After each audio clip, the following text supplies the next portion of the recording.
os nossos olhos. Redenção se aproxima, já estamos quase ouvindo os clarins de sua vinda. Ainda é tempo de ir avante, anunciar a toda a gente que Jesus está voltando, vitorioso e triunfante.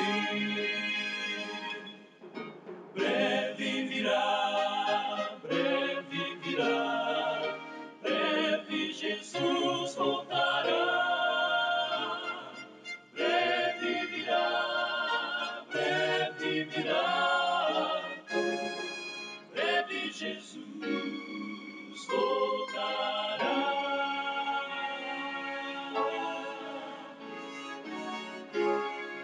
Breve Jesus voltará.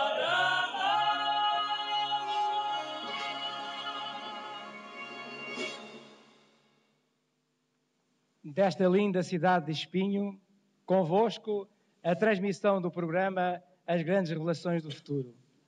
Saudamos todos os telespectadores de língua portuguesa que em Portugal continental, na Madeira e Açores, e também no Brasil, igualmente em África e nos Estados Unidos da América e no Canadá, estão connosco.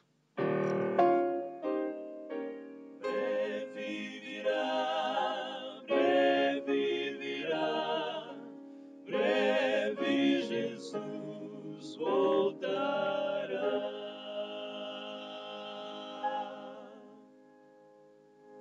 No nosso meio, continuam os Arautos do Rei, quarteto de renome internacional.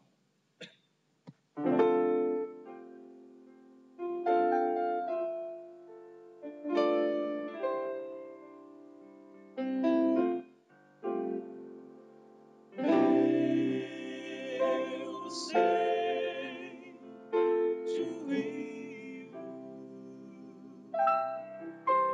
de um perfeito manancial. Sim, eu sei de uma fonte de vida, amor e paz. Quem vier a fonte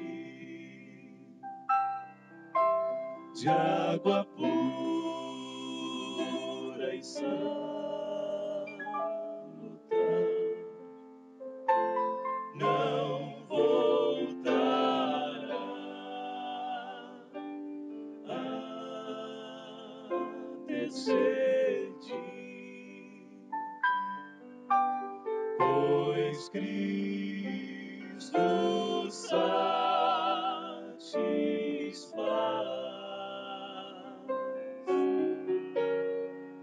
Foi ali, bem junto à fonte, que a mulher apareceu.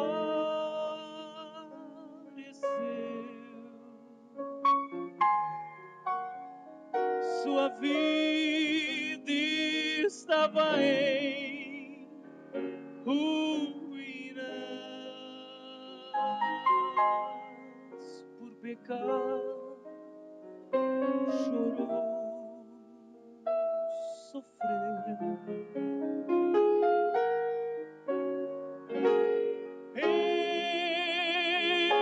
Encontrou o Mestre, ele a viu e a perdoou.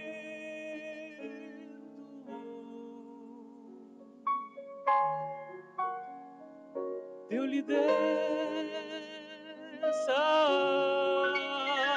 água viva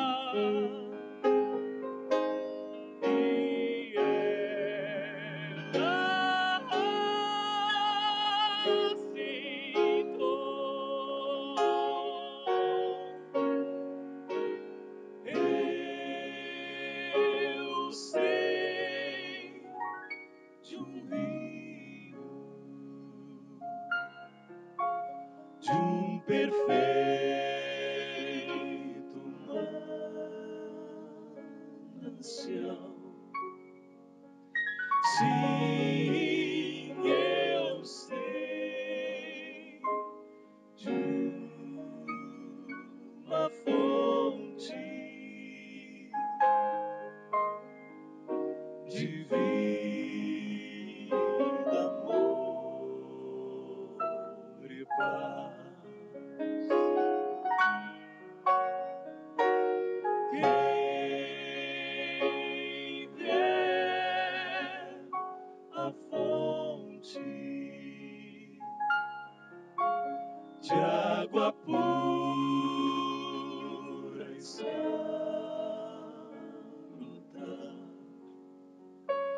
não voltará a ter sede,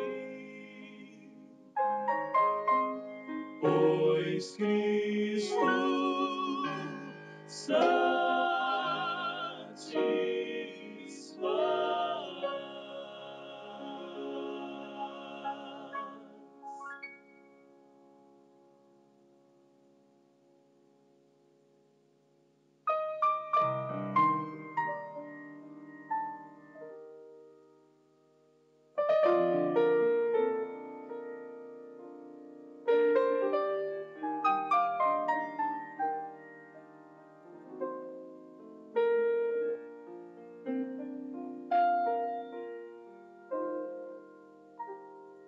Eu já fui ovelha errante, do pastor eu me afastei, quis seguir os meus caminhos e do aprisco me ausentei. Foi um passo após o outro, sem notar eu me perdi. E já era noite escura, quis voltar, não consegui. E cercou-me o desespero, tive medo de morrer, pois o frio congelava, não podia me mover. Porque fui assim tão longe, que tolice cometi. Se pudesse eu voltaria para nunca mais sair.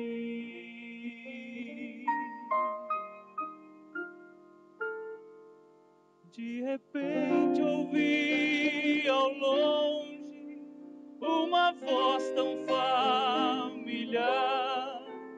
Era o meu pastor me chamando, quase rouco de gritar. Me avistou lá no penhasco e correu pra me alcançar. Estendeu o seu cajado, conseguiu me resgatar. Choro agora de tristeza, no meu peito sinto a dor. Dor maior é quando lembro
terra cai, o vento sopra, as ondas parecem anunciar. O homem pergunta o que acontece e o mundo responde: o rei está para chegar. Ei-lo chegando, vem com milhares, ouvem-se coros no céu a entoar. E o homem na terra não ousa mais perguntar. Juntam-se as vozes e ouve-se um coro a entoar: Hosana, Hosana, o Rei está a chegar.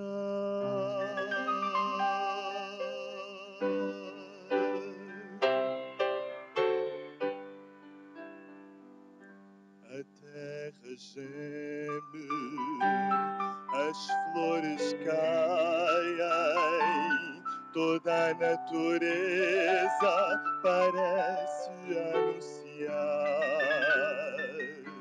O homem pergunta o que acontece e o mundo responde: o rei está para chegar. Ei-lo chegando, vem com milhares, ouvem-se coros no céu a entoar. E o homem na terra não ousa mais perguntar. Juntam-se as vozes e ouve-se um coro a entoar: Hosana, Hosana, o Rei está a chegar.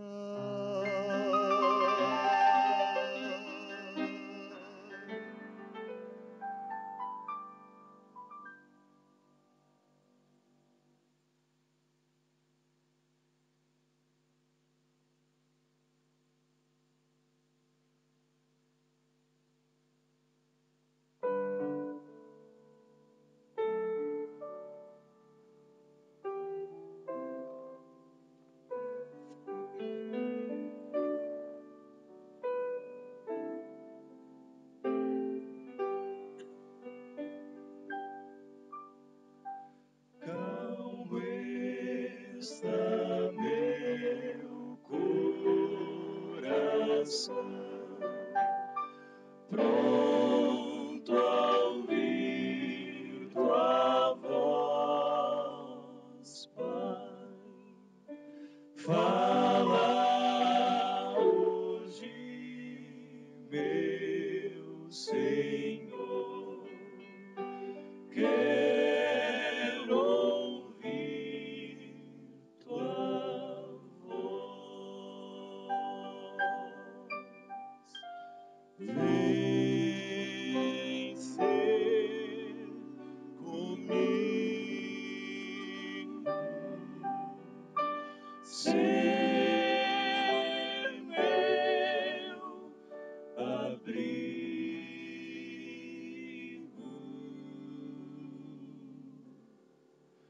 Calmo está meu coração,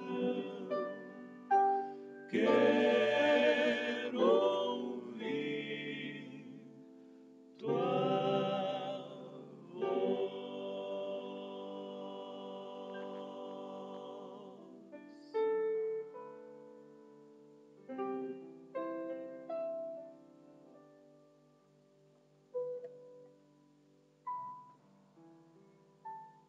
Quero ouvir tua voz, a voz de Deus, que nos falará mais uma vez através das Escrituras Sagradas.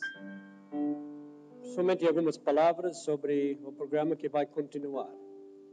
Amanhã à noite será a última noite dos Arautos do Rei conosco. Disse para eles vão me desamparar, deixar sem eles. Vamos sentir a falta. E também será a última noite da ajuda de Rui Oliveira, de Canadá. Nós temos muitos assuntos para apresentar, assuntos importantíssimos. E por isso nós queremos continuar, não cada noite, que eu sei que muitos estão cansados de ter vindo tantas noites. Gostaria de saber, quantos nunca perderam uma noite, que viram todas as noites? Olha só. Quantas pessoas que não perderam uma noite? Quantos perderam somente uma noite? Tem vários outros. Nós vamos ter um descanso na segunda, terça, quarta e quinta. E depois voltaremos para ouvir o assunto 666. Eu não vou convidar o público para isso, nós vamos fazer pouco propaganda, porque eu quero as pessoas, principalmente que já tiveram uma base, ouviram as mensagens. Por exemplo, a mensagem de hoje vai nos preparar para esse assunto. E no sábado à noite que vem, os Estados Unidos na profecia. Esses dois assuntos falam de Apocalipse, o 13º capítulo. E são assuntos de muita importância. Nós não podíamos falar nesses assuntos antes porque não estávamos preparados. Mas serão assuntos de grande importância para todos nós. Mas hoje queremos entrar no livro de Apocalipse.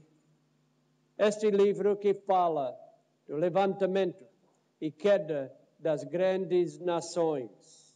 Este livro escrito pelo apóstolo São João, onde ele viu no grande ecrã, lá no céu, ele viu as nações, ele viu os acontecimentos do futuro.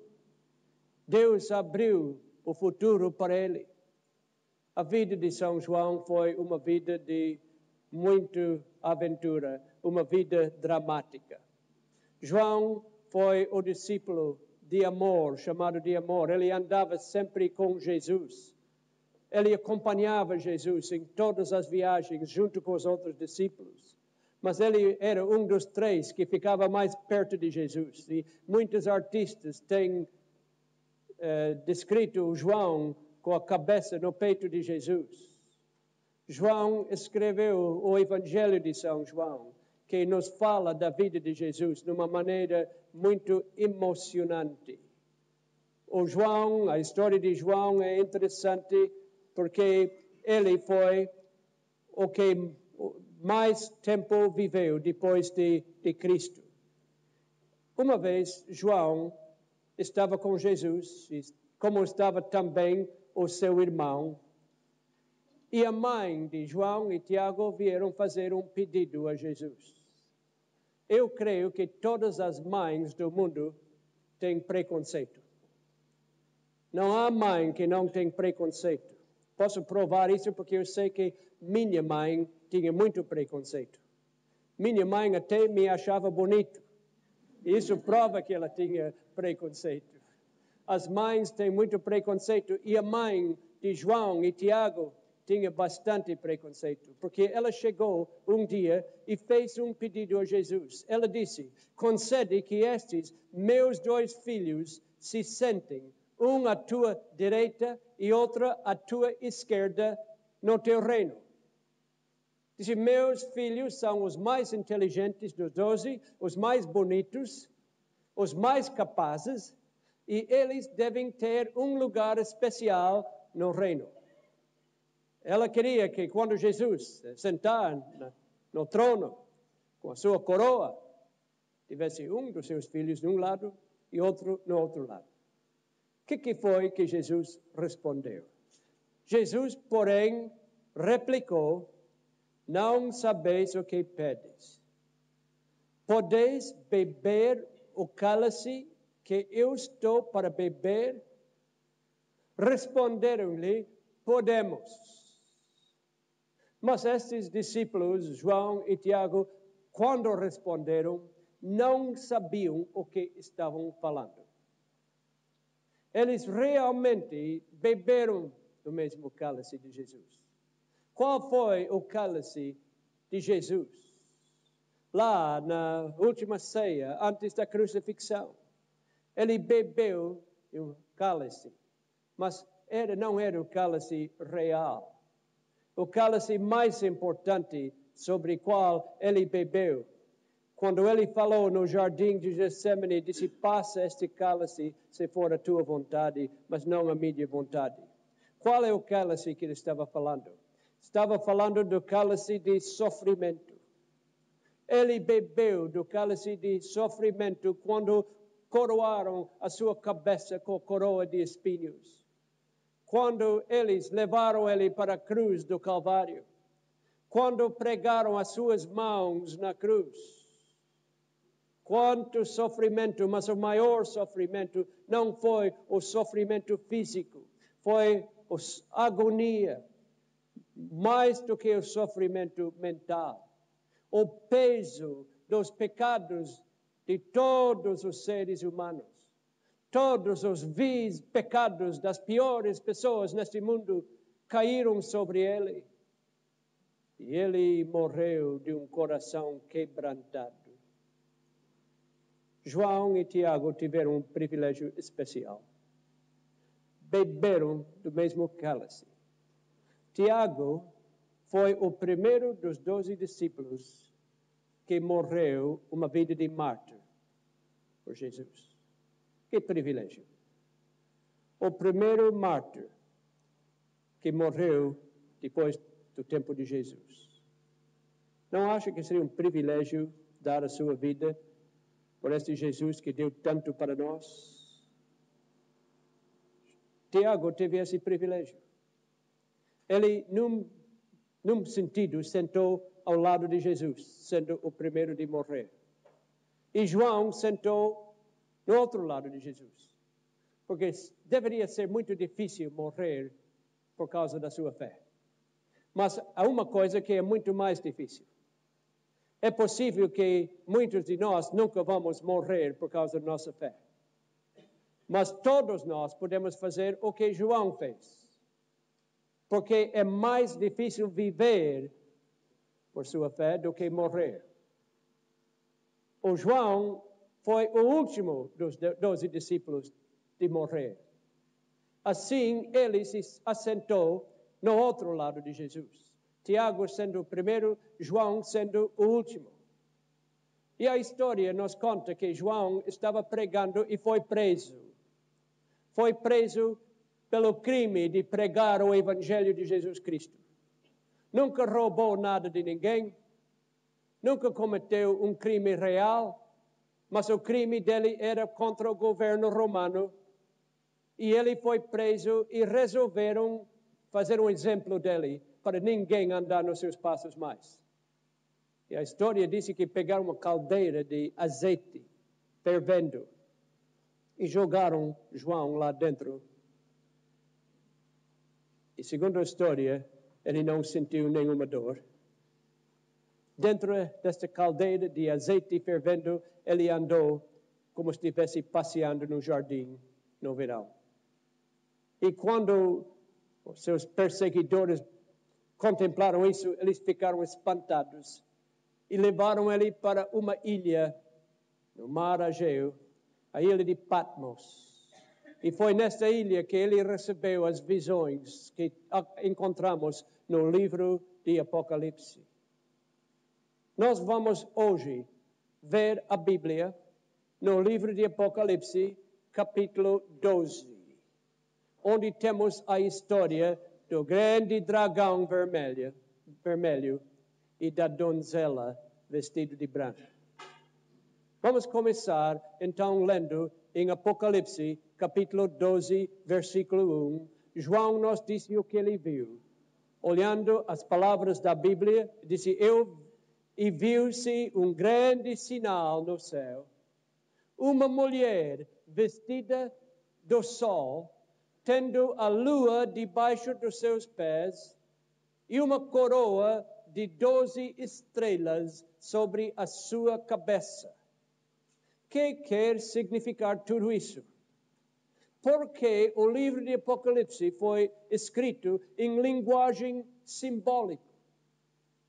Por que Deus usou estes símbolos, estes quadros para ilustrar o que ele estava fazendo? Porque João estava na ilha de Patmos, preso, e ele sabia que os romanos iam ler tudo que ele escreveu, e se ele escrevesse em termos claros, o livro não teria chegado a nós. O livro teria sido destruído. Os seus escritos teriam sido destruídos. Por isso, ele usou código. Ele usou símbolos. E os inimigos dele não compreenderam o que significava isso. Pensava que ele estava falando de uma mulher qualquer vestida de branco. E um dragão, quem sabe, da sua imaginação. E assim eles não acharam nada de mal no seu livro contra o governo e eles deixaram o livro passar. E assim temos o livro de Apocalipse. Mas nós queremos saber o que significam estes símbolos. O que quer dizer uma mulher vestida de branco? O que quer dizer o dragão? E quem é este dragão?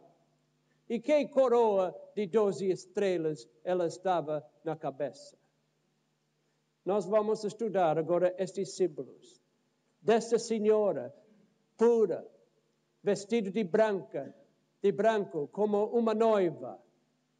Ela tinha uma coroa na cabeça com 12 estrelas. O vestido dela não era um vestido encarnado, era um vestido branco. E aos seus pés estava a lua, e a Bíblia diz que ela estava vestida do sol. Mais uma vez perguntamos, o que quer dizer isso? Querem ouvir a minha opinião? Parece que não tem muita certeza hoje. Acho que alguns querem ouvir a minha opinião. Quem sabe eu devo dar? Querem ouvir a minha opinião? Isso é o mais certo. Nós não estamos aqui para dar opiniões humanas. Então, onde devemos saber o que significa tudo isso? Não da minha opinião, mas sim do livro de Deus, as Escrituras Sagradas. Algumas pessoas me perguntaram, há uma diferença entre a Bíblia católica e a Bíblia protestante? A Bíblia católica tem as mesmas verdades como a Bíblia protestante. A tradução é um pouco diferente, mas as mesmas verdades estão lá. Não importa qual é a tradução que usar. Todas as traduções falam a mesma coisa. Então, nós vamos ver que a Bíblia serve para católicos e protestantes e para todos os outros, porque é a palavra de Deus. Nós vamos para o livro de Deus e vamos ver, em primeiro lugar, o que significa uma mulher na profecia.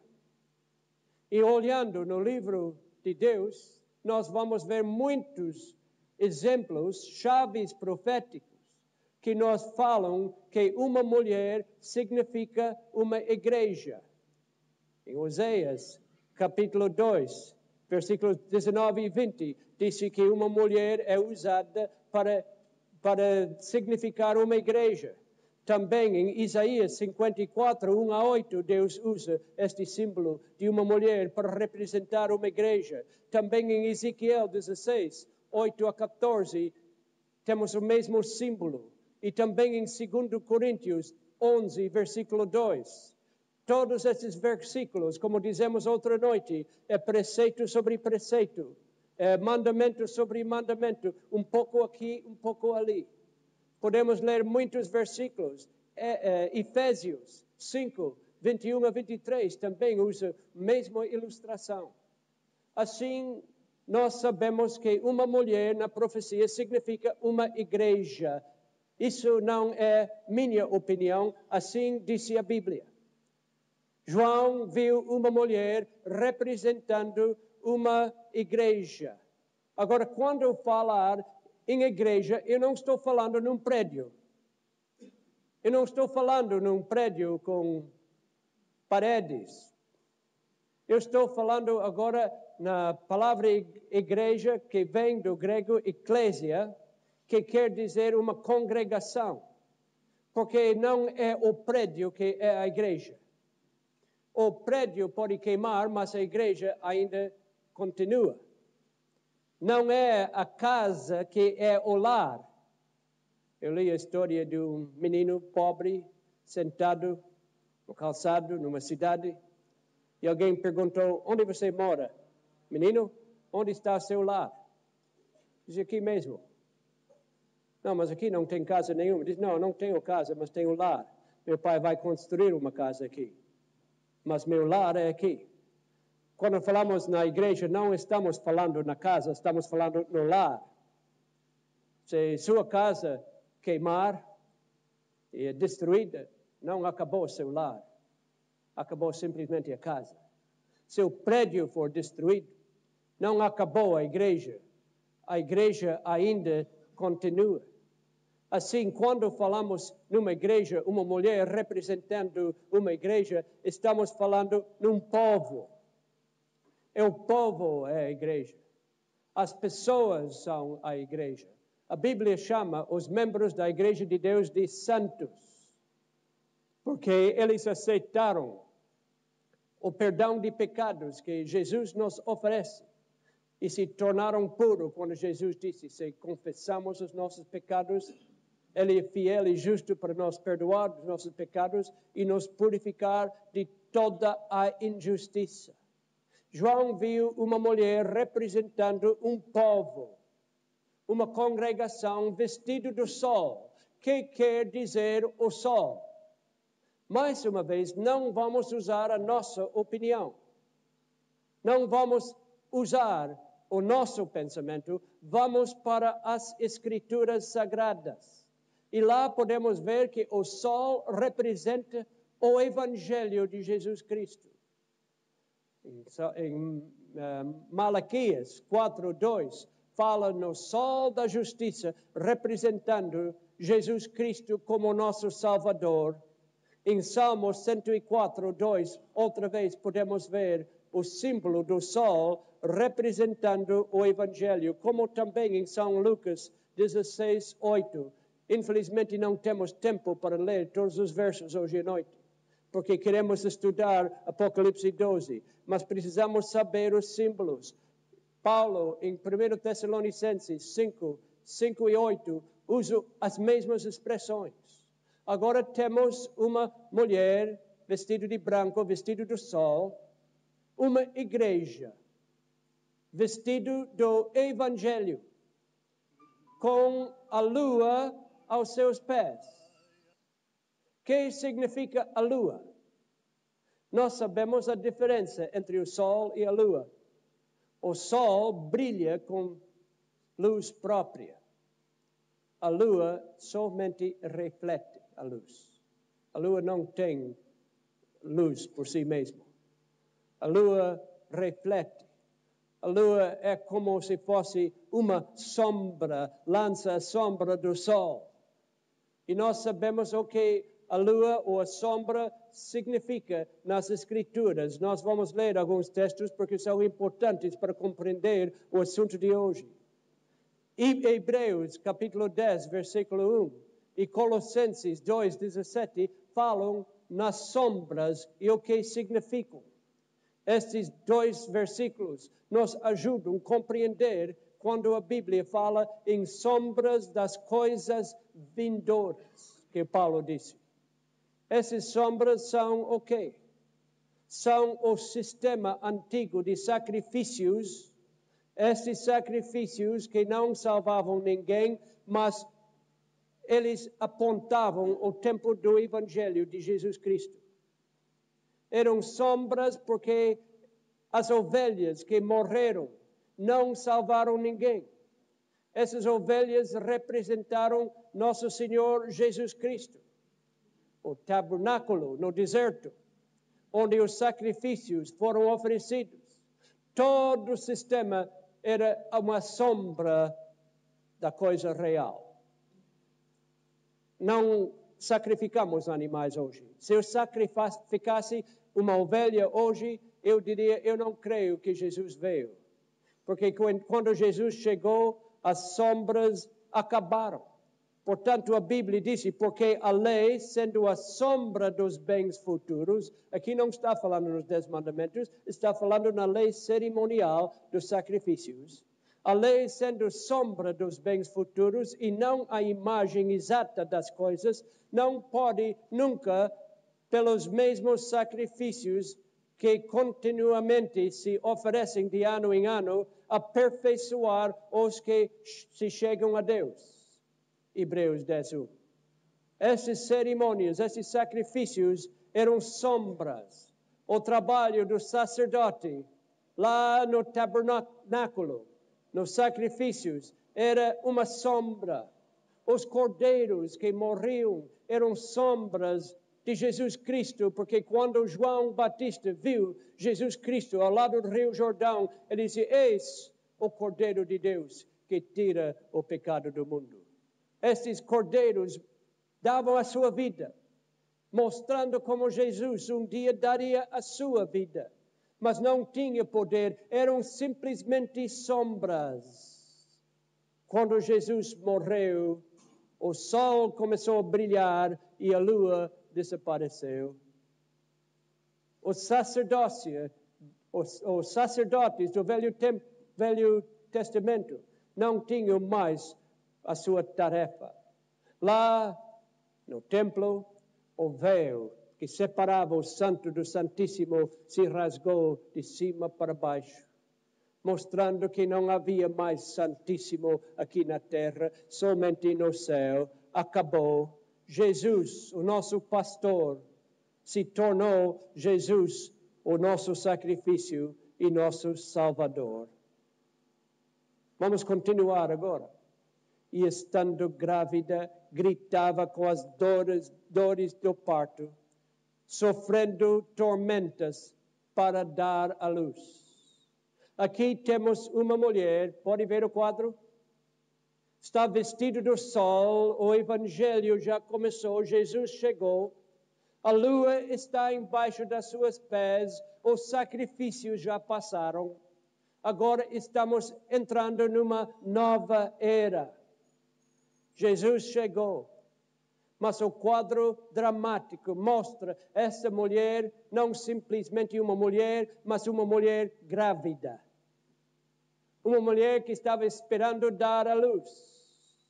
Oh, meus amigos, não precisam ir para o cinema para ter histórias dramáticas. Temos suficiente nas Escrituras para nós ficar com muita coisa para pensar. Porque o próximo versículo mostra o que aconteceu. Disse, e viu-se também outro sinal no céu.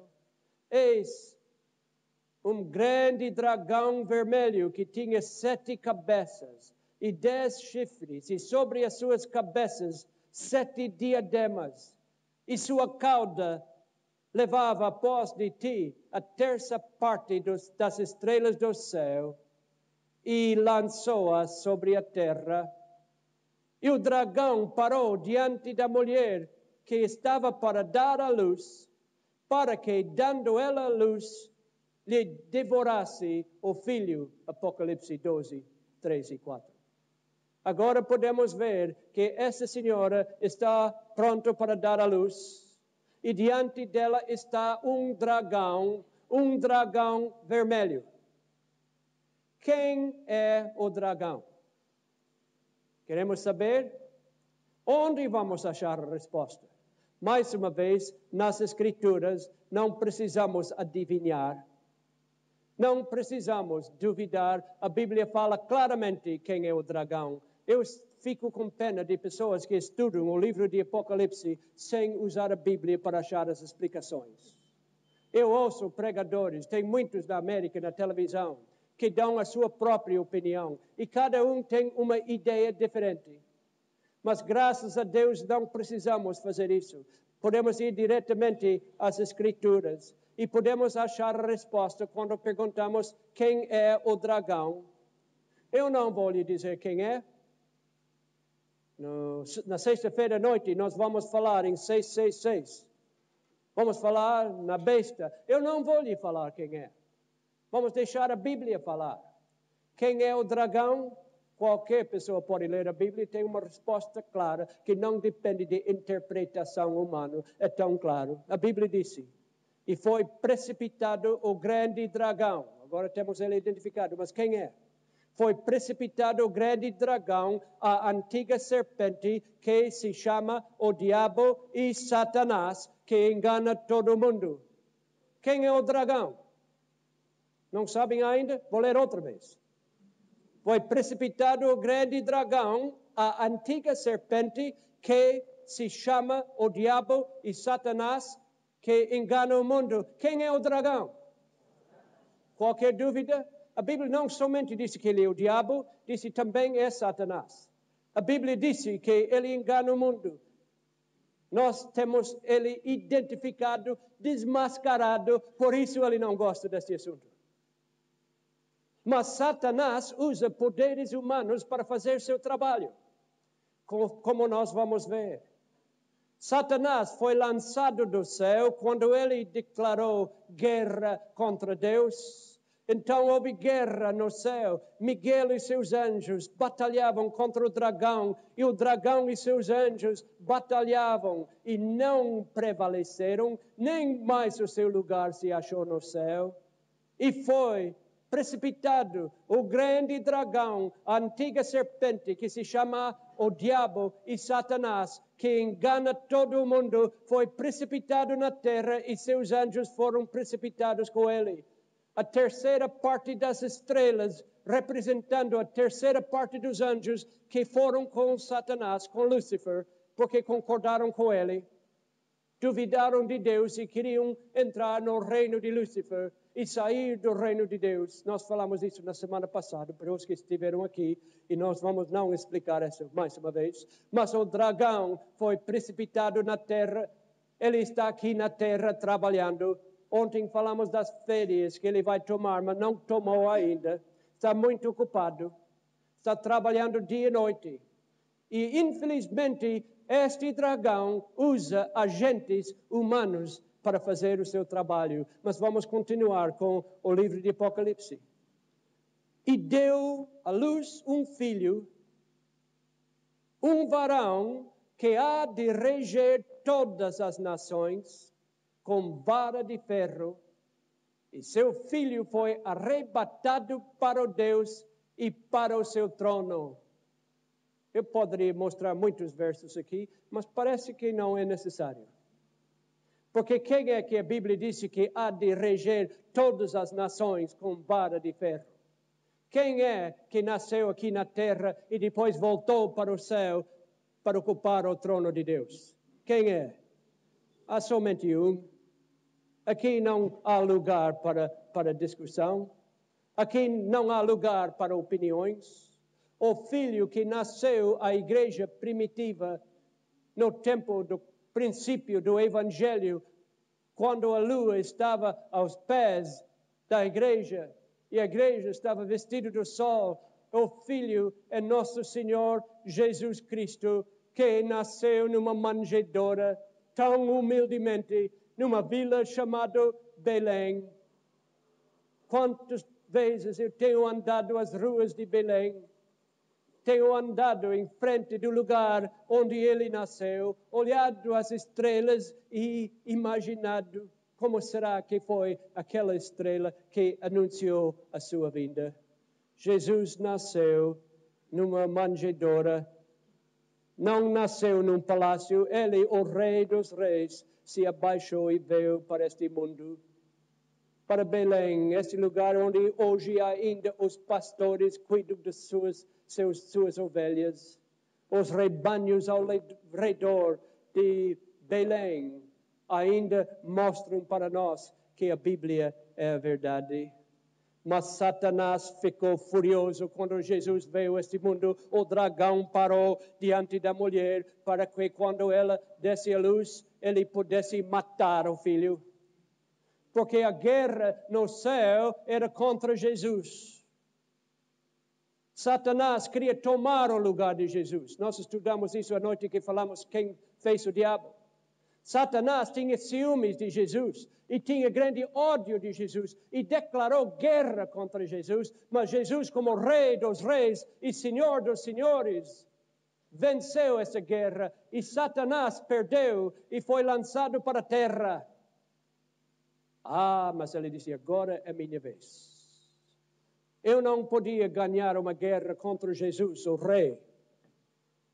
Mas ele vem para essa terra para nascer como bebê, como uma criança fraca e inocente, sem proteção. Agora é a minha vez, agora eu posso ganhar. E ele ficou esperando o nascimento de Cristo. Se lembra a história quando os magos, seguindo a estrela, pararam para falar com Herodes, o imperador romano? Disse, onde está o rei que nasceu? E ele disse, olha, quando eu achar ele, me mostra, porque eu quero adorá-lo também. Mas Deus mostrou para os magos que deveriam voltar por um outro caminho. E Herodes ficou tão zangado que ele resolveu que ele ia matar esta criança de qualquer maneira. E o que ele fez? Ele mandou matar todas as crianças, os meninos de 2 anos para baixo, em Belém. Disse, se ele está em Belém, se eu matar todos os meninos, então este Jesus vai morrer. Satanás estava começando, escuta bem, Satanás, o dragão, estava começando a usar o poder romano para ser o seu agente. Mais tarde, os exércitos romanos, quando marchavam em guerra, usavam uma bandeira muito grande. Quer saber o que estava na bandeira? Um dragão. Quer saber qual era a cor da bandeira ou do dragão na bandeira dos romanos? Vermelho. Como eles quisessem dizer, nós somos o poder que estão fazendo o trabalho do dragão. Nós estamos agora representando o grande dragão vermelho. Uma noite naquela cidade, essa cidade de paz, essa cidade de fazendeiros, essa cidade onde não havia indústria, cidade calma, a palavra Belém quer dizer casa de pão. Nessa cidade, uma noite, o sangue correu, quando soldados cruéis entraram em todas as casas e arrancavam os meninos dos braços das suas mães. E em sangue frio cortaram as cabeças. Em todas as casas, os pais e as famílias estavam chorando. O sangue estava correndo porque em guerra não há lugar para paixão ou compaixão, melhor dito. Não há lugar para isso. O profeta havia dito muitos anos atrás, o profeta Jeremias disse, assim disse o Senhor, ouviu-se um clamor em Ramá, lamentação e choro amargo. Raquel chora a seus filhos e não se deixa consolar a respeito deles, porque já não existem. Raquel chora a seus filhos. Todas as senhoras de Belém estavam chorando seus filhos, mas este era o princípio da guerra. Agora a guerra começa a alargar-se, começa a ficar mais feroz ainda.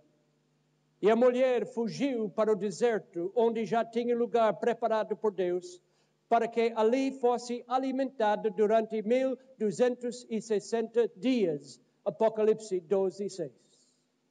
A verdadeira igreja de Deus teve que fugir da Roma, porque houve perseguição em Roma. Durante os primeiros 3 séculos do cristianismo, o governo romano matava cristãos, mais ou menos 3 milhões nos primeiros séculos. E o povo que adorava Deus teve que fugir de Roma. E depois do 3º século, a Roma continuou perseguindo os cristãos, mas agora em nome da Igreja Romana, infelizmente. Porque Roma continuou com 2 fases. O Roma pagão matou 3.000 cristãos. Roma eclesiástica matou mais ou menos 50 milhões. 3 milhões para Roma pagão, 50 milhões pela Roma eclesiástica. 1.200 dias. Vamos olhar esse termo, que isso vai nos ajudar a compreender o assunto amanhã e sexta-feira à noite e sábado à noite. As pessoas que vêm sem ter assistido hoje não vão compreender tão fácil como os que estão aqui hoje. 1.260 dias é um termo usado muito nos livros de Daniel e Apocalipse. Também este tempo é usado em outras formas. Uma forma é 3 tempos e meio. O tempo sendo a mesma palavra como ano, 3 anos e meio. 3 anos e meio, 3,5 vezes 360, e alguém vai me perguntar por que não 365 dias no ano? Porque o ano judaico, o calendário judaico, cada mês tinha exatamente 30 dias, e o ano tinha 1.260, aliás, o ano tinha 360, e quando multiplicamos 3,5 contra 360, que chegamos? O mesmo número, 1.260. Também, a Bíblia fala em termos de 42 meses, muitas vezes. Está falando do mesmo tempo. 42 vezes 30, outra vez chegamos a 1.260. A Bíblia também fala, como fala aqui, 1.260 dias. Então, os três termos, 3 anos e meio, ou 3 tempos e meio, 42 meses, 1.260 dias, todos estão falando do mesmo tempo. E esses termos, vamos ver quantas vezes estão usados nas profecias. Em Daniel 7, 25, são 3 tempos e meio. Em Daniel 12, 7, 3 tempos e meio. Em Apocalipse 11, 2, 42 meses. Em Apocalipse 11, 3, 1.260 dias. Em Apocalipse 12, 6, 1.260 dias. Em Apocalipse 12, 14, 3 tempos e meio. E em Apocalipse 13 e 5, 42 meses. Todos estes versículos falam do mesmo tempo. Mais uma coisa que queremos ver agora. Profecia tem uma chave muito importante que nós vamos ler. Que cada dia representa um ano. Agora vamos ver como esse princípio funciona. Mas, primeiramente, vamos usar a Bíblia para provar o que estamos dizendo, porque isso não é opinião humana. Podemos ler no livro de Ezequiel, capítulo 4, versículo 6, que diz: 40 dias te dei, cada dia por um ano. A Bíblia diz, em termos proféticos, quando fala em anos, quando fala em dias, está falando em anos. Vamos ler no livro de Números também, diz 40 dias, por cada dia um ano, Números 14, 34. Quando a Bíblia, em profecia, fala de uma mulher, está falando numa igreja. Quando fala em anos, aliás, quando fala em dias, está falando em anos. E agora disse que a mulher, a igreja, teria que fugir para o deserto durante 1.200 anos. Incrível como a Bíblia acerta as coisas. Eu falei para o repórter da revista Visão. Ele me perguntou, a Bíblia está certa sempre nas profecias? Ele disse, o profeta bíblico teria que acertar não 90%, não 99%, não 99,9%. Qualquer profeta que falasse uma coisa errada teria que ser apedrejado. Eles teriam que acertar 100%, não quase 100%.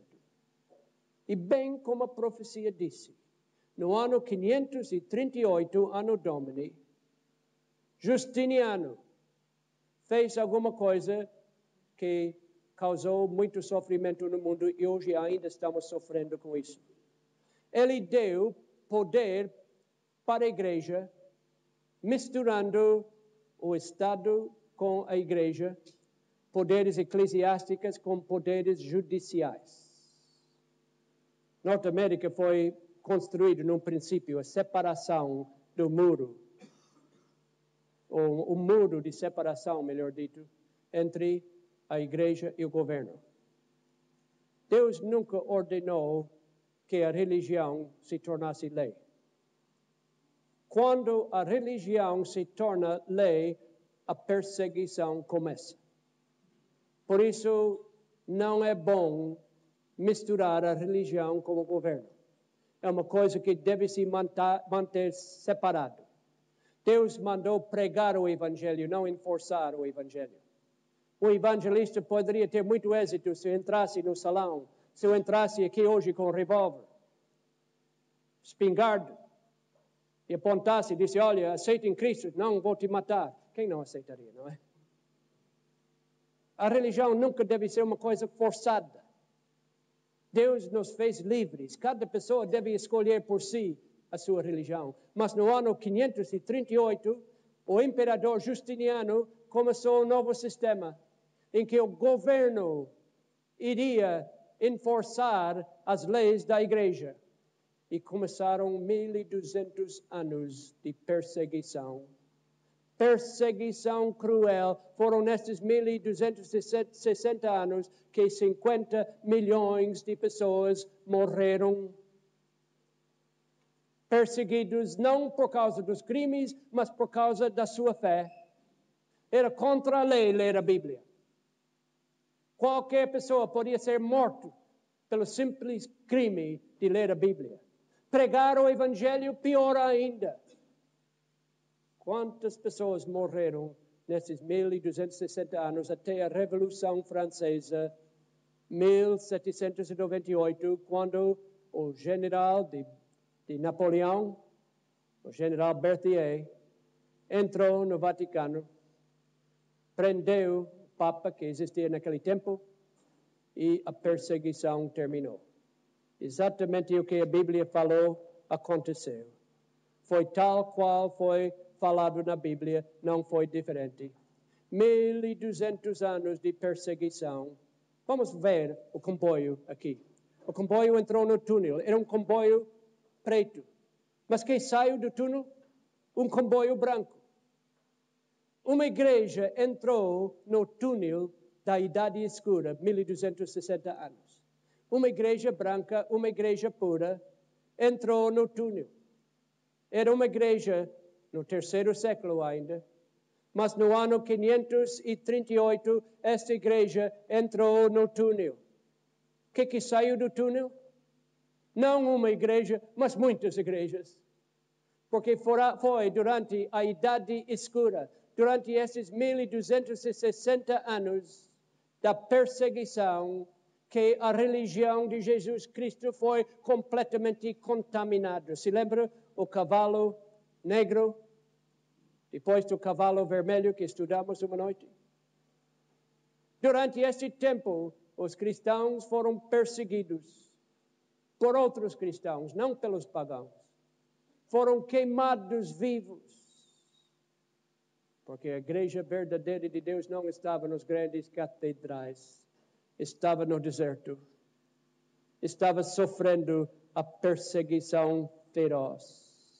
Não estava nos grandes templos onde a Bíblia foi proibida. Eram pessoas reunidas na floresta e nas montanhas que estavam adorando seu Deus. Com grande medo dos soldados, eles abriam a Bíblia, porque era contra a lei ler a Bíblia. Quantas pessoas foram torturadas? Quantas pessoas foram enforcadas, queimados vivos? Eu visitei Itália. Eu visitei o lugar dos valdenses. Sabe que todos eles quase morreram por causa da sua fé. 1 milhão de pessoas. Eles gostavam de ler a Bíblia e cantar hinos, e era contra a lei, e a igreja mandou soldados para os calar. Foram proibidos ter uma Bíblia, mas eles liam a Bíblia. Os rapazes vendiam pão de casa em casa, e embaixo do pão havia pedaços das Escrituras, escritos à mão. E quando iam a uma casa, eles falaram, a senhora quer comprar pão? E se a senhora falasse sim, eles entregavam o pão e diziam, eu tenho o pão da vida aqui também, e dava porções das Escrituras. E às vezes foram denunciados, e esses rapazes tão valentes foram levados para a prisão, e muitas vezes morreram pelo crime de distribuir a Bíblia. Que tempo triste, os 1200 anos, quando não havia nenhuma liberdade religiosa. Eu andei pelas ruas das casas da cidade de Torre de Pellice, o lugar dos valdenses. Eu saí da cidade e visitei as fazendas onde moravam essas pessoas tão valentes e tão corajosas, onde eles se escondiam para seguir a Cristo e para obedecer a Deus. Eu entrei no púlpito dos valdenses, numa capela, e lá eu segurei na minha mão a Bíblia deles. Uma Bíblia escrita à mão, porque não havia tipografia, mas a Bíblia que eles usavam para pregar a mensagem do sol da justiça. Mesmo sabendo que era contra a lei, mesmo sabendo que eles podiam ser presos e foram presos.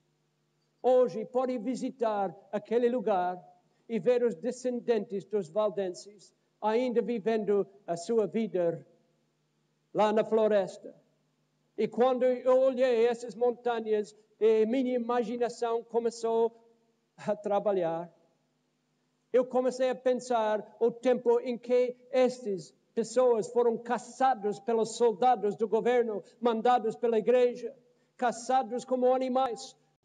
Quando eles subiram a montanha e se esconderam numa cova lá, numa caverna, e os soldados fizeram um fogo lá em frente da boca da cova, e a fumaça entrou, e essas pessoas, homens, mulheres, crianças, inocentes, ou teriam que morrer pela fumaça, afogado, ou teriam que sair da caverna e morrer pela espada.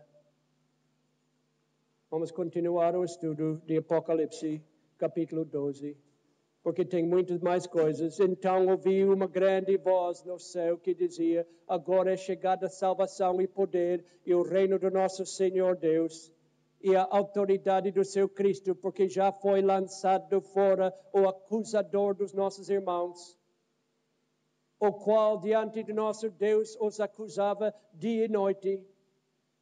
E eles o venceram pelo sangue do Cordeiro e pela palavra do seu testemunho, e não amaram as suas vidas até a morte. Essas pessoas, sendo caçadas como animais, amavam a Jesus tanto que eles estavam dispostos a morrer por ele. Eles sabiam que ele morreu por nós. Ele foi crucificado, ele derramou seu sangue, e eles estavam dispostos a fazer o mesmo. Eles sabiam que Jesus foi amarrado e eles estavam dispostos a ir preso para seguir a Jesus. Continuando, pelo que alegrai-vos os céus, vós que neles habitais. Mas ai da terra e do mar, porque o diabo desceu a vós com grande ira, sabendo que pouco tempo lhe resta. O inimigo está furioso hoje, porque ele sabe que ele tem pouco tempo. Quando o dragão se viu precipitado da terra, perseguiu a mulher, que dera à luz o filho verão. E foram dadas à mulher as duas asas de grande águia, para que voasse para o deserto, ao seu lugar, onde é sustentada por um tempo e tempos e metade de tempo fora da vista da serpente. 1 ano e 2 anos e metade de 1 ano, 3 anos e meio, 1260 anos. Quando o povo de Israel saiu de Egito, Deus disse para eles, vós tendes visto o que fiz aos egípcios, e como vos levei sobre asas de águias, e vos trouxe a mim. Deus cuidou do seu povo de Israel quando saiu de Egito, e da mesma maneira Ele cuidou do povo da sua igreja no tempo da perseguição tão terrível. A serpente lançou da sua boca atrás da mulher água como um rio para fazer que ela fosse arrebatada pela corrente. Uma corrente de perseguição O dragão lançou atrás do povo de Deus, a igreja pura de Deus, querendo acabar com ela. Nos anos de 1540 a 1580, 900 mil cristãos morreram nessa perseguição terrível. No tempo da Inquisição, soldados mandados pela igreja mataram 150 mil cristãos. Durante esses 1260 anos, 50 milhões de cristãos morreram. A terra, porém, acudiu a mulher, e a terra abriu a boca e tragou o rio que o dragão lançara da sua boca. Apocalipse 12, 17. Sim, a terra ajudou a mulher. Acharam novas terras no outro lado do Atlântico. Terras onde o povo da Europa podia fugir da pressão e da perseguição e ter liberdade da consciência. E um grupo de homens e mulheres e crianças viajaram num navio muito rude e entraram em Massachusetts para um lugar chamado Plymouth. E lá eles se ajoelharam na praia e agradeceram a Deus porque conseguiram fugir da perseguição. E ali eles teriam liberdade, mas nós vamos descobrir que os Estados Unidos, que foi baseado em liberdade de consciência, se tornará um lugar de grande perseguição. Isso vai mudar, mas quanta perseguição! A terra ajudou a mulher.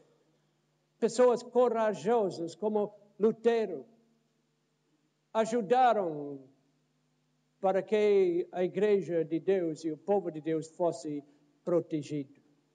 E Satanás, zangado, o dragão irou-se contra a mulher e foi fazer guerra aos demais filhos dela, os que guardam os mandamentos de Deus e mantêm o testemunho de Jesus. Nós sabemos que o diabo está irado hoje. Ele detesta a igreja cristã, odeia a igreja cristã, tem raiva contra a igreja cristã. Que eu pudesse falar melhor português, eu usaria palavras mais fortes. Ele odeia a igreja cristã, ele odeia qualquer cristão. Qualquer pessoa aqui que usa o nome de cristão é inimigo do diabo. Ele odeia todas as igrejas cristãs. Mas aqui disse que ele escolheu uma igreja que ele odeia mais do que as outras. Qual é? Está identificado aqui. O dragão irou-se contra a mulher, foi fazer guerra aos demais filhos que guardam os mandamentos de Deus e têm o testemunho de Jesus. O inimigo tem raiva de pessoas que guardam os mandamentos de Deus, não somente 8, não somente 9, mas todos os 10 mandamentos. Muitas igrejas não ensinam isso. A maior parte deles não. A maior parte dos cristãos guardam 9 mandamentos, mas quando vem ao 4º mandamento, que diz, lembra-te do dia do sábado para santificar, eles não guardam. Mas a pessoa que guarda todos os 10 mandamentos está declarando guerra contra o grande dragão vermelho. Ele fica muito zangado. Qual é a igreja identificada aqui? Nós podemos ver. Muito fácil. Não é qualquer igreja. Tem muitas igrejas. O diabo tem ódio de todos. E muitas delas são igrejas boas. A maior parte são igrejas boas. Mas tem uma igreja que ele odeia. Na América, dizem que tem 1.187 setos ou religiões. E o jornal disse que precisa ter um católico para escolher qual é a igreja que quer pertencer. Mas aqui está falando de uma igreja que guarda os mandamentos de Deus. Disse, o inimigo ficou zangado como remanescente, o resto dos seus descendentes. Agora eu vou falar para as senhoras. Os homens não vão entender agora. Essa conversa é entre eu e as senhoras, está bem? Homens podem fechar os ouvidos um pouco. A senhora Oliveira, vamos chamar por esse nome. Comprou uma fazenda para fazer um vestido. Era uma fazenda azul, uma fazenda muito bonita. E ela levou para casa a fazenda e sempre estava planejando fazer um vestido com essa fazenda. Mas ela não teve tempo. O tempo foi passando e depois um dia chegou um acontecimento muito importante e ela queria um vestido novo e ela resolveu fazer o vestido. E ela tirou a fazenda que ele havia comprado. Estava com o vestido quase pronto quando viu que não havia comprado fazenda suficiente e faltava um pouco. E agora? Será que ele podia achar um pedaço de fazenda idêntica para terminar o vestido? Ela foi para uma loja de fazendas e mostrou a fazenda azul, o pano azul, disse para a dona da loja, olha, eu quero um pedaço, esta cor, mesma cor. Ela disse, eu tenho. Muito bem, eu vou buscar. Ela buscou, era a mesma cor, mas tinha um desenho diferente e não combinava. Disse, próxima vez você tem que ser mais cuidadosa. E ela foi para uma outra loja com a fazenda. E disse, eu quero uma fazenda com o mesmo desenho que tenho aqui. E a dona disse, sim, eu tenho. Ele foi buscar e a fazenda tinha um desenho igual, mas agora a cor era diferente. Eu disse, o que eu vou fazer? Será que eu vou achar uma coisa idêntica? E ela foi para outra loja ainda. E então a dona disse, olha, deixa-me ver sua fazenda. Ela disse, eu tenho um resto, um remanescente. Tinha um rolo grande, é o que sobrou. Eu creio que o pedaço que eu tenho é o fim do rolo e o pedaço que a senhora tem certamente foi o começo do rolo. Ela foi buscar e era idêntico. A Bíblia disse que o diabo odeia o resto da semente, remanescente. Se lembra o comboio que entrou no túnel? Se um comboio preto entrar num túnel e você está olhando ao outro lado do túnel, que cor deve ser o comboio que sai? Deve ser a mesma coisa, não é? A igreja que entrou no tempo escuro, 1260 anos, deve ser igual à igreja que saiu depois de 1260 anos, em 1998. O inimigo odeia as pessoas que têm a mesma religião primitiva dos discípulos. Porque eles são o princípio do rolo da fazenda. E a igreja remanescente, o resto, é o fim do mesmo rolo. Tem que ser igual, não muda. E a religião de Jesus Cristo não muda. O inimigo odeia pessoas que guardam todos os 10 mandamentos de Deus, porque eles são o resto. Eles são iguais a Jesus Cristo, que era o grande inimigo dele. Por isso ele odeia tanto. Ele odeia o povo de Deus que tem 2 sinais. Na semana que vem vamos dizer qual é o segundo sinal. As marcas de identificação. A primeira marca é guardar os mandamentos de Deus. A segunda marca é que tem o testemunho de Jesus.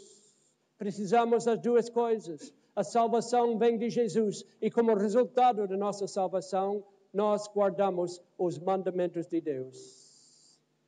Mas quantas pessoas pagaram com a sua vida por obedecer a Deus?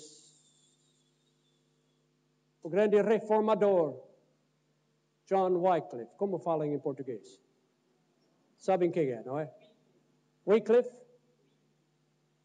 Este grande reformador, uma vez, foi preso. E quando eles queriam o matar, sabe o que ele disse? Disse, com quem vocês pensam que estão lutando? Com um velho homem à beira da sepultura? Não, com a verdade. A verdade que é mais forte do que vocês e que prevalecerá. Pregue o Evangelho de Cristo para prelatos arrogantes. e o martírio virá. Ok? Deverei, então, ficar calado? Nunca. Deixa a tempestade cair, eu fico aguardando. Esses homens corajosos recusaram a ceder. Quando eles acreditavam em alguma coisa, eles seguiam o que acreditavam. O Lutero, uma vez ele disse, mesmo que eles acendam a fogueira em todo o percurso, desde Worms até Wittenberg, mesmo que as chamas alcançam os céus, eu andarei através delas, em nome do Senhor. Mesmo que haja tantos demônios na cidade de Worms, quanto tem o número de telhas que há nos telhados de todas as casas, ainda assim eu entraria lá. O Hugh Latimer, o reformador inglês, foi levado para ser morto. Um dia ele estava para pregar, e antes de pregar, alguém disse para ele, Sir Latimer, o rei da Inglaterra está na congregação, cuidado o que você vai dizer. E o que ele ia pregar, ele sabia que ia ofender o rei, mas era verdade bíblica. E ele resolveu mudar o sermão, quando ele ouviu uma outra voz dizendo, sim, o rei da Inglaterra está na congregação, mas há um outro rei também que está ouvindo, o rei dos reis. E ele resolveu ser fiel ao rei dos reis. E quando eles levaram ele para queimar, e seus companheiros, que foram queimados vivos, ele disse, tenham ânimo, vamos hoje acender uma chama tal na Inglaterra que pela graça de Deus nunca se apagará. John Wesley, grande pregador, que foi perseguido por pregar a verdade, há 2 anos atrás, disse ele, um pedaço de tijolo esfolou meus ombros. 1 ano depois, uma pedra atingiu-me entre os olhos. No mês passado, recebi um golpe e nesta noite 2, mas isso não é nada. Pois mesmo sendo golpeado por um homem no peito com toda a sua força e um outro tentando arrancar sangue da minha boca, não senti mais dor do que se me tivessem tocado com palha. Que coragem essas pessoas tiveram. Tiveram 2 homens que morreram por sua fé. Um se chamava João Huss e outro se chamava Jerônimo. Um historiador disse que os 2 estavam conscientes de que seus últimos momentos se aproximavam. Prepararam-se para o fogo como se estivessem se preparando para uma festa de casamento. E quando as chamas se levantaram, eles começaram a cantar hinos. E a veemência das chamas pouco podia fazer para limitar o seu canto. Imagina esses homens atados a uma estaca, uma fogueira embaixo, e as chamas queimando o seu corpo, não gritando em dores, mas cantando hinos. Eu penso naquela rapariga de França, que foi presa, era um jovem, tinha namorado. E os sacerdotes da igreja disseram, você vai continuar a ler a Bíblia? Se não quero ficar sem a Bíblia. Você vai continuar a guardar os mandamentos da Bíblia? Disse, eu vou. Então você vai preso. Essa menina foi colocada numa cadeia escuro, úmido, horrível. Colocaram pão e água embaixo da porta para ela cada dia. E depois de umas semanas disseram, o sacerdote chegou cada semana na quinta-feira.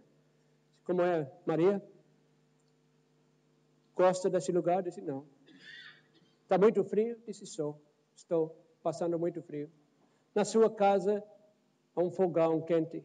Você pode voltar para seus pais e seu namorado. Somente uma coisa que precisa fazer. Você precisa prometer deixar a Bíblia ao lado e nunca mais ler a Bíblia. Ele disse, eu não posso prometer isso. Então ficas mais uma semana. Ela ficou semana após semana, ano após ano. Maior parte da sua vida, mais de 30 anos nesse lugar. Um dia trouxeram um espelho e ele viu que os cabelos estavam ficando brancos. Cada semana ela teve a oportunidade de sair, só prometendo desobedecer a Deus. E ela disse, eu não posso fazer isso. Se visitar aquela sala hoje, pode ver no chão duro uma palavra escrita, mal escrito, mas escrito. Com seu dedo sempre passando o mesmo lugar, a palavra resistir. Eu penso neste homem, João Hus. Ele foi preso. Qual foi seu crime? O crime foi pregar a Bíblia, pregar o Evangelho, dar as boas novas da salvação para o povo. Esse foi o seu crime. Ele foi preso. Levaram ele para a cadeia. E depois de um tempo na cadeia, onde ele padeceu e sofreu, levaram ele para uma praça pública. E lá na praça pública, eles o queimaram. E quando as chamas estavam queimando o seu corpo, ele estava cantando hinos. Eu não sei se ele foi bom cantor, não importa. Não sei que tipo de voz ele tinha, não importa. Ele cantou hinos até as chamas silenciaram a sua voz para sempre, até a ressurreição. Oh, quão grande fé! E havia um jovem assistindo. E esse jovem foi tão inspirado com a fé de João Hus, que ele disse, eu vou tomar o lugar dele. Ele se chamava Jerônimo. E Jerônimo tomou o lugar de João Hus e começou a pregar o Evangelho. Ele também foi preso. Depois que ele foi preso, eles disseram, o senhor vai queimar como João Hus queimou. E ele faltou coragem. E quando levaram ele para a Assembleia, disseram, o senhor quer queimar como ele queimou? Dói muito. Disse, olha, eu não vou pregar mais, me deixa. Eu quero estar livre. O senhor tem muito juízo, Jerônimo. O senhor pode sair. O senhor está livre. E ele foi para casa, mas ele não estava livre. Aquela noite ele não podia dormir. Ele disse, eu agora neguei o meu Salvador para ter a liberdade. Eu pensei que eu estaria livre, mas minha consciência está muito pior do que antes. E no dia seguinte ele voltou, disse, eu mudei a opinião, pode me queimar se quiser, mas eu mudei a opinião, eu vou ser fiel a Jesus. E sim, eles prenderam, levaram ele, colocaram a estaca grande na praça pública. E depois que ele estava amarrado, eles colocaram a lenha ao redor da estaca.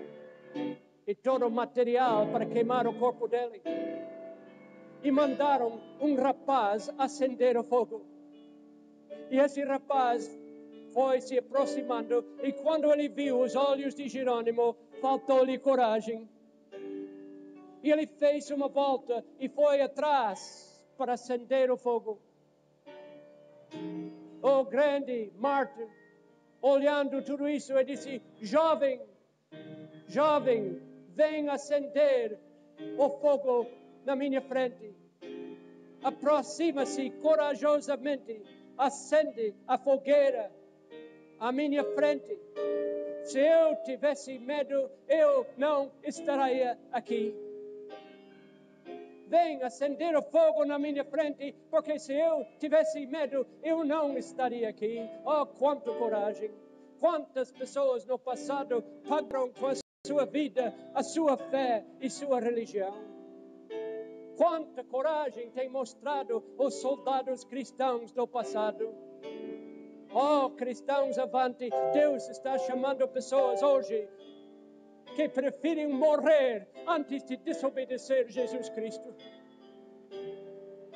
Alguém está aqui, tem ouvido verdades, está com medo do que o povo vai dizer. Está com medo de perseguição qualquer. Mas Deus está chamando pessoas que vão dizer, vem, acender o fogo na minha frente, eu não tenho medo, eu vou seguir a Jesus Cristo. Hoje à noite, eu quero saber se há uma pessoa aqui, nessa grande multidão, ou lá embaixo no outro salão, que quer dizer com coragem, eu vou seguir a Jesus, custe o que custa. Mesmo se vem a perseguição, eu vou seguir a Jesus, mesmo se me custa a vida. Portanto, hoje à noite, eu não vou pedir ninguém fechar os olhos. Eu não vou pedir ninguém olhar para baixo. Eu quero saber que alguém que não tem vergonha do Salvador Jesus, mas com coragem gostaria de vir aqui para frente e dizer, eu vou seguir a Jesus, eu vou seguir a Bíblia, eu vou guardar os 10 mandamentos sabendo que eu estou declarando guerra contra o grande dragão. A pessoa que vem aqui para frente será visto por todos.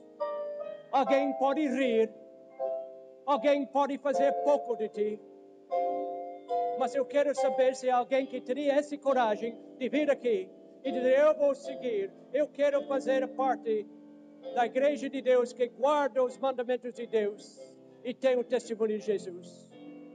Alguém tão corajoso, vem aqui agora, vem aqui na minha frente.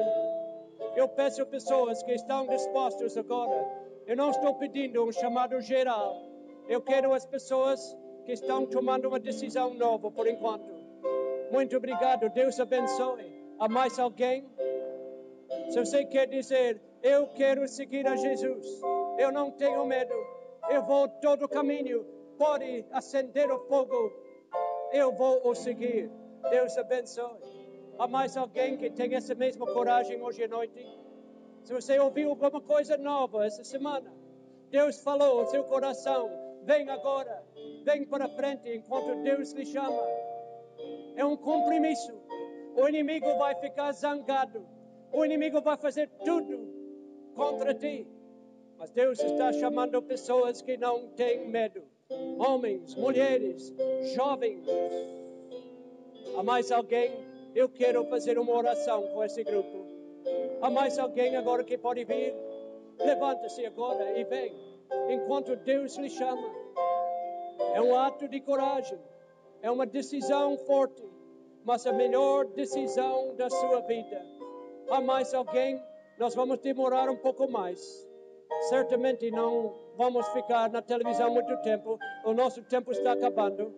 Mas eu quero dar essa oportunidade para qualquer pessoa que gostaria de tomar essa decisão hoje à noite.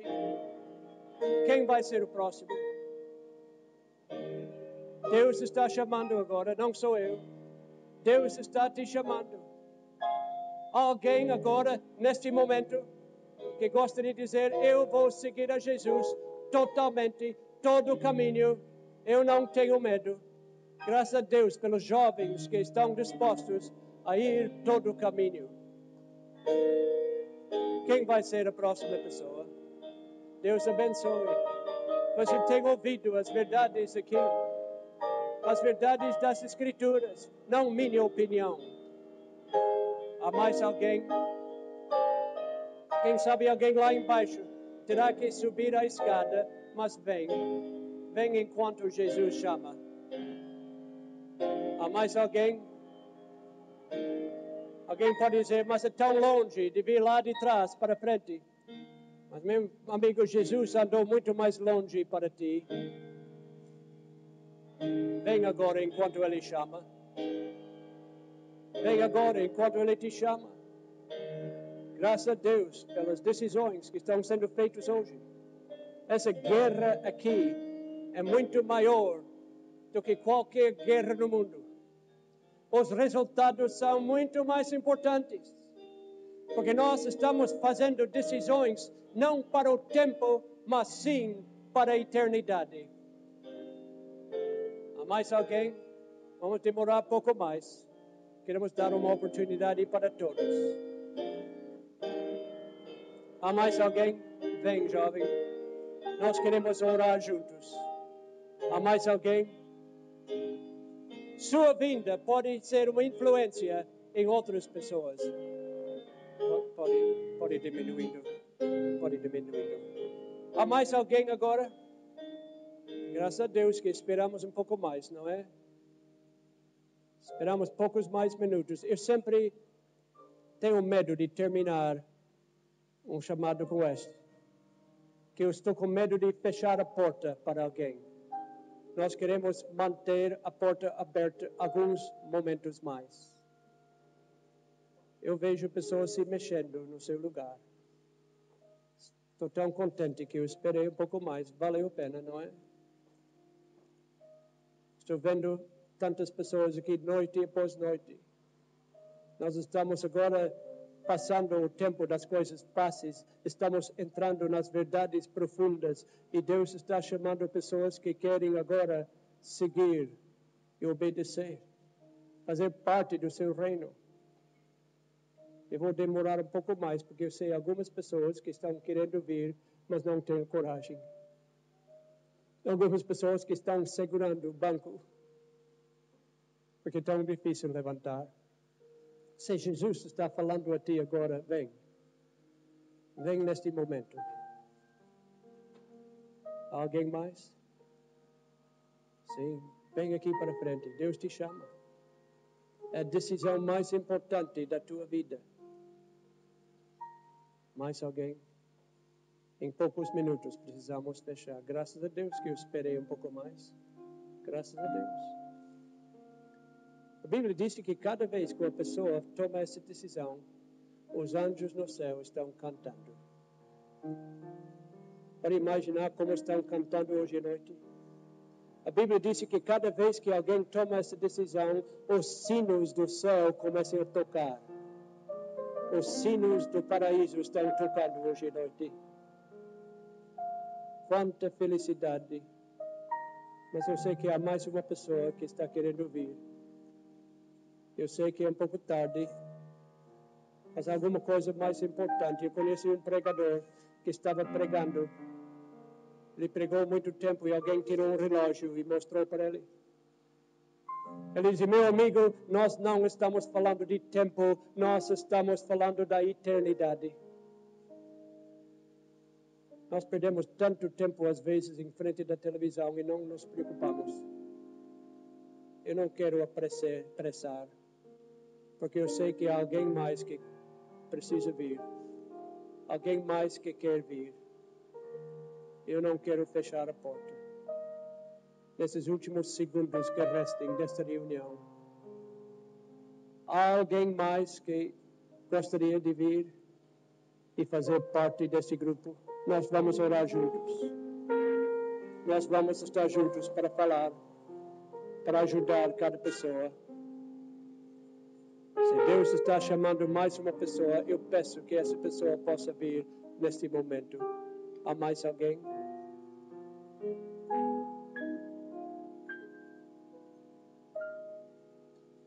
Precisamos terminar. Que Deus abençoe cada um. Um dia estaremos todos no seu reino. Um dia estaremos todos juntos e queremos estar prontos. Graças a Deus que eu esperei um pouco mais. Eles tiveram que vir longe, mas valeu a pena. Valeu a pena. Ainda há tempo. Mais alguém agora? Vem neste momento, enquanto Jesus te chama.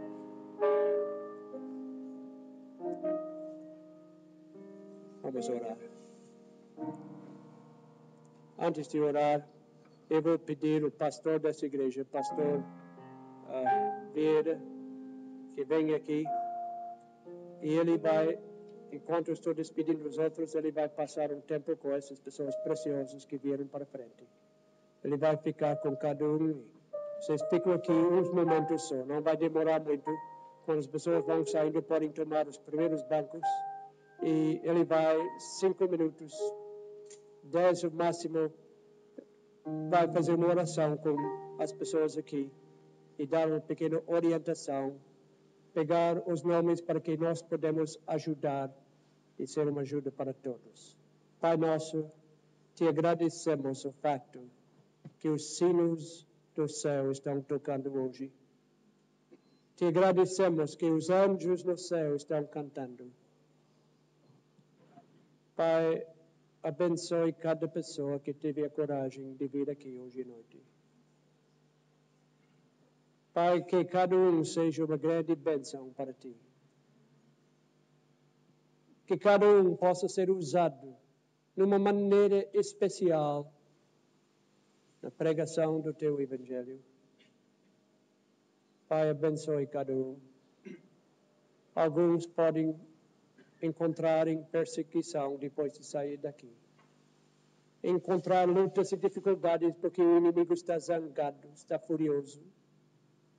Pedimos que os anjos possam rodear cada pessoa. Que tua presença possa estar com cada pessoa. Oh, meu Pai, protege esses meus queridos amigos. Abençoe também outros que não se levantaram. Algumas pessoas estavam com muita vontade de levantar hoje à noite, mas não tiveram coragem. Pai, esteja com eles também, para que eles possam te seguir e ter as suas oportunidades. Abençoe os que já estão seguindo, que possam também reafirmar seus votos e suas convicções.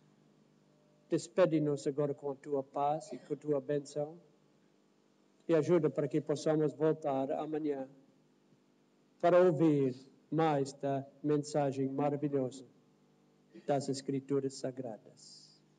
Despede-nos agora com a tua paz, em nome de Jesus. Antes do quarteto cantar a despedida, a bênção final, eu vou pedir a todos, depois do quarteto cantar, de imediatamente se retirar para ter lugar para essas pessoas sentar nos bancos da frente, porque queremos ter uma pequena reunião com essas pessoas que estão aqui na frente.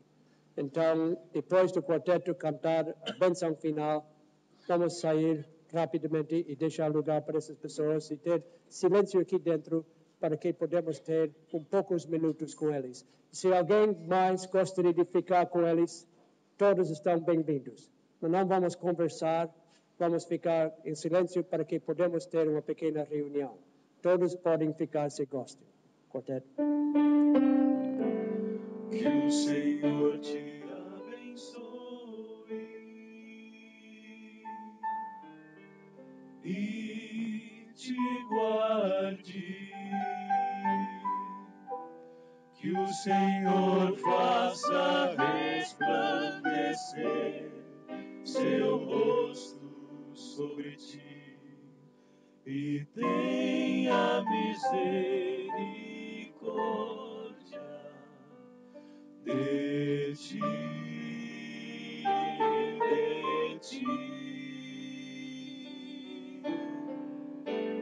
Que o Senhor sobre ti levante o seu rosto e te dê